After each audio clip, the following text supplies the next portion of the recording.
Hello and welcome to part 4 of stave 1, Annotate with me, A Christmas Carol. I am Miss S.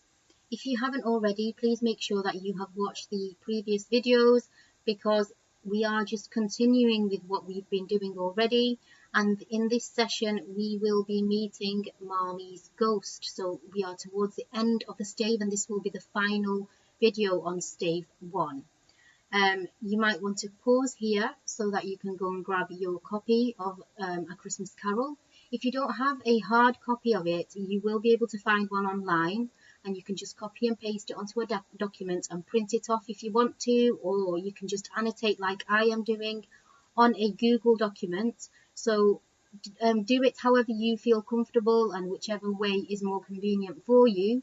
But I highly encourage that you do it and that you familiarise yourself with all of your literature texts, because you can't really achieve the highest marks, the grade 7s and the 8s and the 9s, without knowing the texts really thoroughly. Okay, so the highest ability candidates tend to know the text really well, and it's a skill that's highly awarded by examiners. So feel free, like I said, to pause this and go and grab your highlighter, your pen, your copies of the text. You might also want to grab your copy of this revision booklet that I have a link for in the description box. It's the one that I refer to at the end of every single video. This is a revision booklet that you can use to revise for literature. By the time you have finished with this booklet, you will have collated all of the key quotations that you need to maximize your marks in the exam, and it's a tool that you can use for whenever you are doing your homework, your mock exams, your assessments, and even when you are preparing to sit the final exam in the summer. Okay, so like I said, a copy of that will be available for you for free, and a link of it is in the description box should you want to use it. So I'm going to continue to read the stave 1 now. The same face, the very same. Marley in his pigtail. So remember, Scrooge was welcomed with Marley's face on the knocker when he arrived in his house. He was also really afraid when he got in the house, even though he was trying to put up a front that he wasn't afraid. And then all of a sudden, all of these noises became apparent, and now we are going to meet the ghost of Marley. So the same face, the very same. Marley in his pigtail, usual waistcoat, tights and boots, the tassels on the latter bristling like his pigtail, and his coat skirts, and the hair upon his head. The chain he drew was clasped about his middle. It was long and wound about him like a tail, and it was made, for Scrooge observed it closely, of cash boxes, keys, padlocks, ledgers, deeds, and heavy purses wrought in steel. So here, Marley is presented as carrying a chain. The chain of cash boxes and other debt collectors' equipment is a physical representation of the damage that Marley did in his life. So everything he spent his life doing, he's now doing, paying for, or paying the sins for, and seeing the consequences for in his afterlife. So these cash boxes and all of these debt collectors' items are physical representations of the damage that Marley did in life and the reason he's trapped, haunting the earth. His body was transparent, so that Scrooge, observing him and looking through his waistcoat, could see the 2 buttons on his coat behind. Scrooge had often heard it said that Marley had no bowels, but he had never believed it until now. So Dickens may be speaking about this lack of bowels to highlight how unnatural and inhuman Marley was, and therefore Scrooge will also have a similar fate if he continues to live the life he currently lives. No, nor did he believe it even now, though he looked the phantom through and through, and saw it standing before him, though he felt the chilling influence of its death-cold eyes, and marked the very texture of the folded kerchief bound about its head and chin, which wrapper he had not observed before. He was still incredulous, and fought against his senses. "How now?" said Scrooge, caustic and cold as ever. "What do you want with me?" "Much," Marley's voice, no doubt about it. Who are you? Ask me who I was. Who were you then? Said Scrooge, raising his voice. You're particular for a shade, he was going to say. Too a shade, but substituted this as more appropriate. In life I was your partner, Jacob Marley. Can you sit down? Asked Scrooge, looking doubtfully at him. I can. Do it then. So here obviously we see Scrooge being authoritative, almost like, I mean, we know he was scared before, like I would have mentioned in the last video if you watched it. But here we see him trying to put up this front of authoritativeness as if he's not scared. Scrooge asked the question because he didn't know whether a ghost so transparent might find himself in a condition to take a chair, and felt that in the event of its being impossible, it might involve the necessity of an embarrassing explanation. But the ghost sat down on the opposite side of the fireplace, as if he were quite used to it. You don't believe in me, observed the ghost. I don't, said Scrooge. What evidence would you have of my reality beyond that of your senses? I don't know, said Scrooge. Why do you doubt your senses? Because, said Scrooge, a little thing affects them. A slight disorder of the stomach makes them cheats. You may be an undigested bit of beef, a blot of mustard, a crumb of cheese, a fragment of an underdone potato. There's more of gravy than of grave about you, whatever you are. So again, he's trying to create a humorous side to it, making it, again, distancing himself from the true fear that he seems to feel. So we see throughout this passage as well that he ranges from stubborn, when he says, I don't, to funny, you may be an undigested bit of beef, to human and relatable. He tried to be smart as a means of distracting his own attention and his own fear. So here he's presented as somebody who is likeable and relatable. And we often see that with Scrooge. I mean, I've mentioned before as well how he's presented as a pantomime villain. Quite funny, not really very scary. He is supposed to be likeable because, as you are probably aware, Scrooge does redeem himself, but the lesson is quite hard on him. Scrooge was not much in the habit of cracking jokes, nor did he feel in his heart by any means waggish then. The truth is that he tried to be smart as a means of distracting his own attention and keeping down his terror, for the spectre's voice disturbed the very marrow in his bones. So we see here how he tries to distance himself from the true fear that he feels. So that reveals again how stubborn he is, and how the lessons that he's about to learn will be very difficult for somebody who is as stubborn as him, but they will be learnt. To sit staring at those fixed, glazed eyes in silence for a moment would play, Scrooge felt, the very deuce with him. There was something very awful, too, in the spectre's being provided with an infernal atmosphere of its own. Scrooge could not feel it himself, but this was clearly the case, for though the ghost sat perfectly motionless, its hair and skirts and tassels were still agitated, as by the hot vapour from an oven. You see this toothpick? Said Scrooge, returning quickly to the charge for the reason just assigned, and wishing, though it were only for a second, to divert the vision's stony gaze from himself. So again, he's just trying to divert the attention away from the actual matter at hand. I do, replied the ghost. You are not looking at it, said Scrooge. But I see it, said the ghost, notwithstanding. Well, returned Scrooge, I have but to swallow this, and be for the rest of my days persecuted by a legion of goblins, all of my own creation. Humbug, I tell you, humbug. At this the spirit raised a frightful cry and shook its chain with such a dismal and appalling noise. So here we see the juxtaposition in dismal and appalling. Marley's ghost resorts to alarming Scrooge with the noise of his chain, so he tries to bring him back to reality, showing him that he's very much a real spectre. But their being dismal suggests the noise is quiet, as if the ghost has given up, so as if he's almost lost all of his energy. Marley's ghost goes on to alarm Scrooge further by making himself appear appalling when he lets his jaw drop. So we're going to see this imagery of his jaw dropping in a moment, which really alarms Scrooge. That Scrooge held on tight to his chair to save himself from falling in a swoon, But how much greater was his horror when the phantom, taking off the bandage round its head, as if it were too warm to wear indoors, its lower jaw dropped down upon its breast. So again, this inhuman image showing how fearful Scrooge should be of Marley's ghost. Scrooge fell upon his knees and clasped his hands before his face. "Mercy," he said, "dreadful apparition, why do you trouble me?" So here we see Scrooge as being presented as vulnerable, a side to Scrooge that we've never seen before.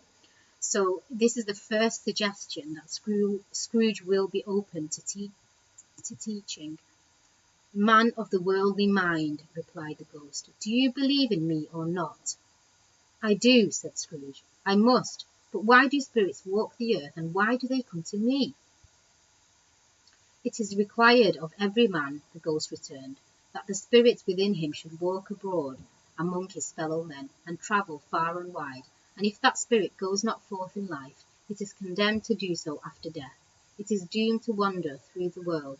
Oh, woe is me, and witness what it cannot share, but might have shared on earth, and turned to happiness." Again the spectre raised a cry, and shook its chain, and wrung its shadowy hands. "You are fettered," said Scrooge, trembling. "Tell me why." "I wear the chain I forged in life," replied the ghost. "I made it link by link, and yard by yard. I girded it on my own free will."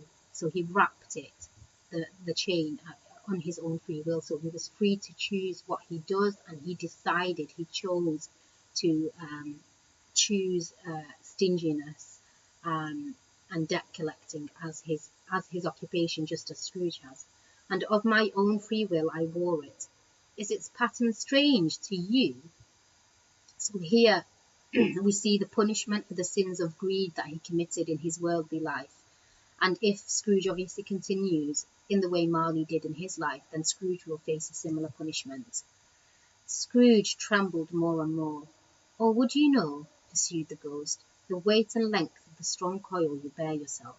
It was full as heavy and as long as this, 7 Christmas Eves ago. You have laboured on it since. It is a ponderous chain." Scrooge glanced about him on the floor in the expectation of finding himself surrounded by some 50 or 60 fathoms of iron cable, but he could see nothing. "Jacob," he said imploringly, "oh, Jacob Marley, tell me more. Speak comfort to me, Jacob." So Scrooge asks Marley's ghost to ease the anguish that he feels. So here again Scrooge is presented as vulnerable, a side to him that we've never seen before. "I have none to give," and that this is Marley's response. So Scrooge has to learn we get the implication here that Scrooge has to learn his own lessons and understand himself why he needs to change. This may be interpreted as a prompt to the readers to reflect on themselves as well, especially to the upper classes and the richer classes, to reflect on their own greed. The ghost replied, "It comes from other regions, Ebenezer Scrooge, and is conveyed by other ministers to other kinds of men. Nor can I tell you what I would. A very little more is all permitted to me. I cannot rest, I cannot stay, I cannot linger anywhere." So Marley cannot stay or linger because there is no hope for him now. And Dickens uses a list of 3 here to emphasise how restless Marley feels. So I'll just add that here.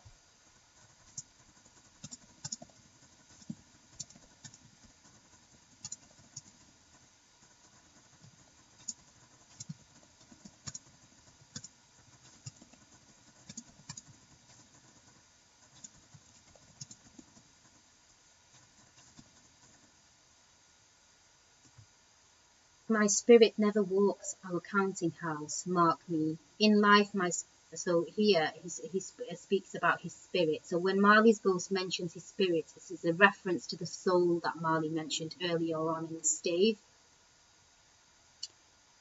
"My spirit never roved beyond the narrow limits of our money-changing hole, and weary journeys lie before me."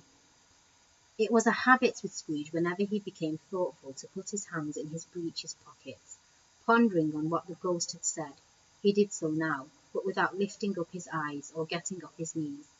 You must have been very slow about it, Jacob, Scrooge observed in a business-like manner. So here Scrooge mistakes Marley's being on this journey for so long for inefficiency, mistaking the point that he is trapped because he didn't change in time, so he's trapped because of his sins. Perhaps Scrooge's redemption will be linked to Marley's release, you could say. Marley has so much to make up for. He's been trapped for 7 years. The length of his journey of 7 years is not linked to distance, but it's about the extent to which redemption of the soul is necessary. So it's really necessary for the soul to redeem itself before it is let free. So perhaps there's a link between Marley's being let free and Scrooge redeeming himself. Slow, though with humility and deference. Slow, the ghost repeated. 7 years dead, mused Scrooge, and travelling all the time? The whole time, said the ghost. No rest, no peace, incessant torture or remorse. So again, we've got the rule of 3 that Dickens uses here that stresses Marley's entrapment and doom. And it's there to highlight the distress that he feels. You travel fast, said Scrooge. On the wings of the wind, replied the ghost. You might have got over a great quantity of ground in 7 years, said Scrooge. The ghost, on hearing this, set up another cry and clanked its chain so hideously in the dead silence of the night that the ward would have been justified in indicting it for a nuisance. "O captive, bound, and double-ironed," cried the phantom, "not to know the ages of incessant labour by immortal creatures, for this earth must pass the eternity before the good of which it is susceptible is all developed. Not to know that any Christian spirit working kindly in its little sphere, whatever it may be, will find its mortal life too short for its vast means of usefulness. Not to know that no space of regret can make amends for one's life's opportunity misused. Yet such was I, oh, such was I." So Marley expresses his extreme distress here, that he did not make amends in life, and now it is too late for him. "But you were always a good man of business." So here,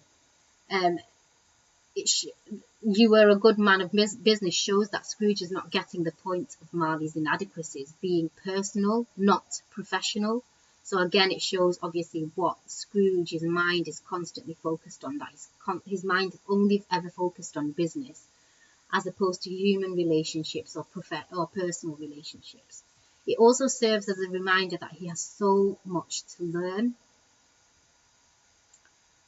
"But you were always a good man of business, Jacob," faltered Scrooge, who now began to apply this to himself.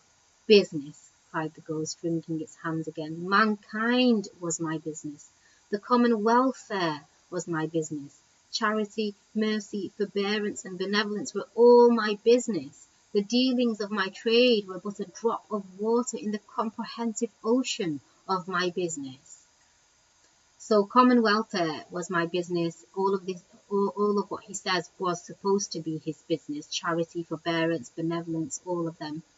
Juxtaposes the altruistic ideals with Marley's profiteering.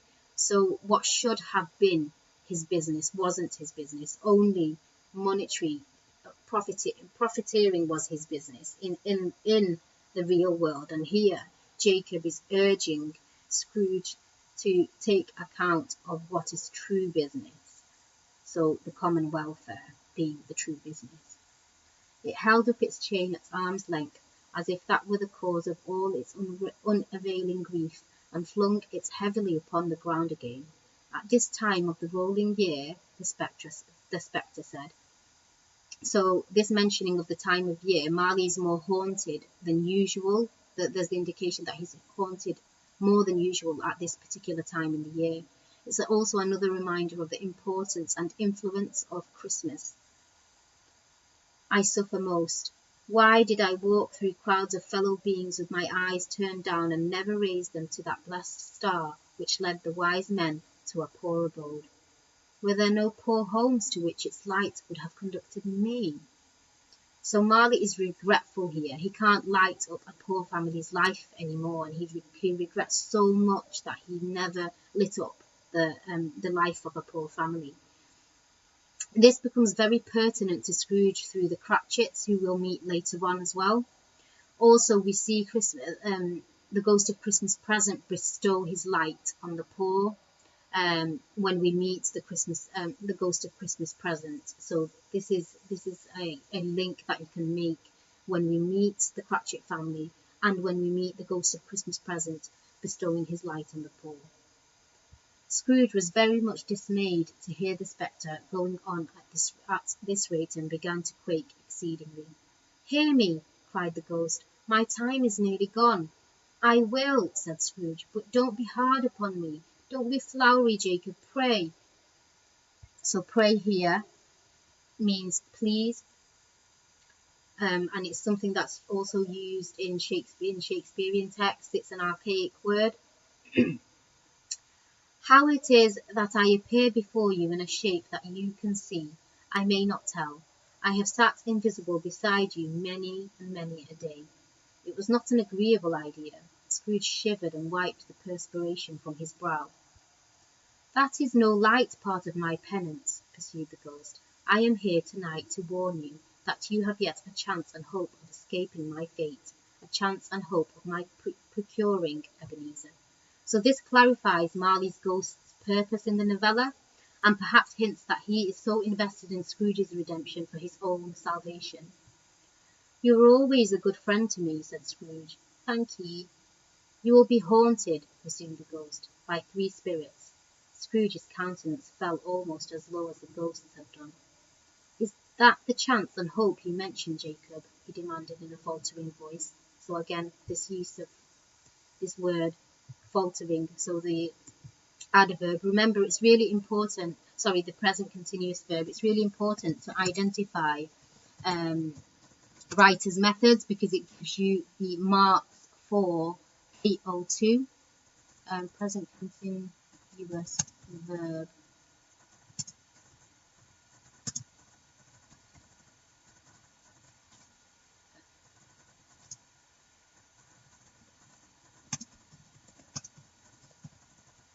So it shows his innate vulnerability, this present continuous verb, faltering. So it's almost like he is vulnerable within, he's just unable to show it. So earlier we saw the imagery of the solitary as an oyster, this hard shell that he creates, and we do get a glimpse of why perhaps he became that way. "It is. I think I'd rather not," said Scrooge. "Without their visits," said the ghost, "you cannot hope to shun the path I tread. Expect the first tomorrow when the bell tolls 1. "Couldn't I take 'em all at once and have it over, Jacob?" hinted Scrooge. So here Scrooge is bargaining with Marley's ghost. It shows another example of the humour Dickens used to make Scrooge a likeable character. "Expect the second on the next night at the same hour, the third upon the next night when the last stroke of 12 has ceased to vibrate. Look to see no more." So when Marley's ghost instructs Scrooge to stop looking at him for answers and reflect on himself, it is maybe an instruction from Dickens to his readers to look at themselves as well. So this is a link, could be a link to assessment objective 3, which is context. So he might be asking the richer classes and the upper classes to look at themselves instead of looking at other people, compare them, and think about what they can offer to the world. And look that, for your own sake, you remember what has passed between us. When it had said these words, the spectre took its wrapper from the table and bound it round its head as before. Scrooge knew this by the smart sound its teeth made when the jaws were brought together by the bandage. He ventured to raise his eyes again and found his supernatural visitor confronting him in an erect attitude with its chain wound over and about its arm. The apparition walked backward from him, and at every step it took, the window raised itself a little, so that when the spectre reached it, it was wide open. It beckoned Scrooge to approach, which he did. When they were within 2 paces of each other, Marley's ghost held up its hand, warning him to come no nearer. Scrooge stopped. So here we see Scrooge come away from that stubborn Scrooge that we saw earlier.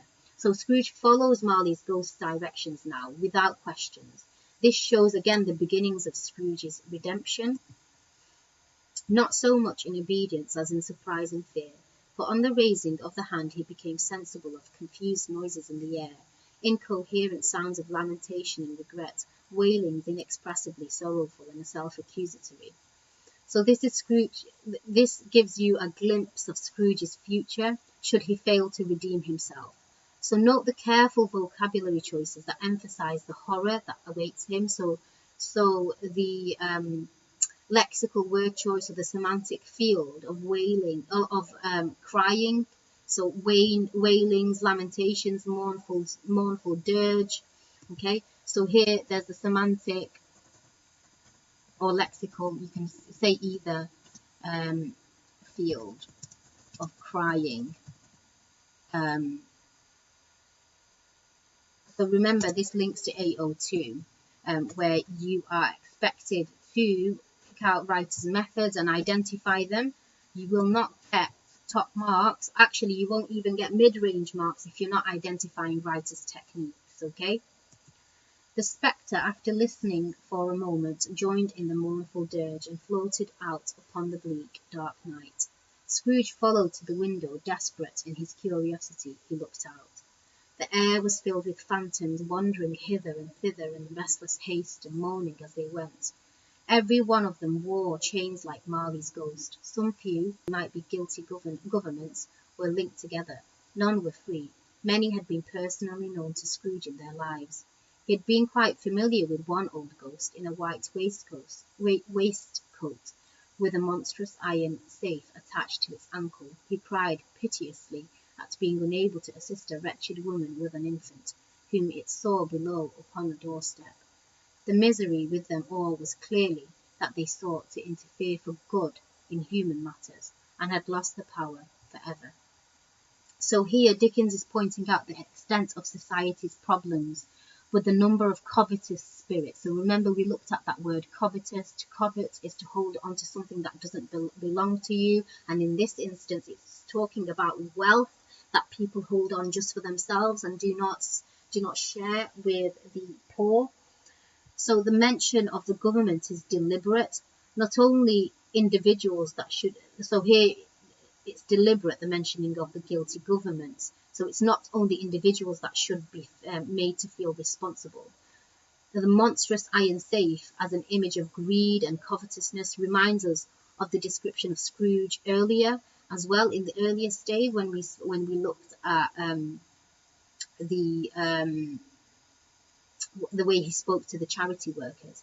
Perhaps a reader, having walked through the insalubrious streets of a Victorian city, would have recognised the imagery in this particular description, so it would really appeal to the contemporary readership of the time.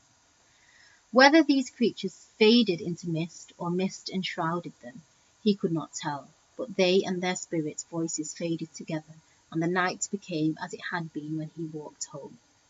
Scrooge closed the window and examined the door by which the ghost had entered. It was double-locked, as he had locked it with his own hands, and the bolts were undisturbed. He tried to say humbug, but stopped at the first syllable. And being, from the emotion he had undergone, or the fatigues of the day, or his glimpse of the invisible world, or the dull conversation of the ghost, or the lateness of the hour, much in need of repose, went straight to bed, without undressing, and fell asleep upon the instant. So we've now reached the end of stave 1. I am now going to show you the quotation booklet that you should have. You should be collecting the key quotations from. So you might want to pause the video here so that you can jot these down in your version of the revision booklet that you should have printed off from the link that's given in the description box, should you wish to do so. Obviously, this is perfectly, you've got the choice whether you want to do that or not. It's just something that I would highly encourage you to do. So feel free to pause it here so that you can jot these quotations down. I've got the a tiny bit of context as well. We see the importance of redemption and how the sins of the worldly life will have consequences in the afterlife. This is appealing for the contemporary readership who were religious, so you might want to pause it here so that you can jot this tiny bit of information down on the scroll section of the Marley's Ghost page of the booklet. Okay, so that's all for today. Thank you so much for joining me. In the next video, we will be looking at the beginning of stave 2. So I look forward to seeing you next time. And if you do have any questions, please feel free to ask them in the comments. Myself and Miss B are both examiners and experienced teachers. We're experienced examiners and experienced teachers, so you can ask about literature or language or anything you like. You might want to have some clarification about the AO, so Assessment Objective 1, Assessment Objective 2, or Assessment Objective 3. So please feel free to ask questions, and if you have any suggestions for future videos as well, then we're more than open to suggestions for that as well. Okay, thank you so much for joining me. Bye.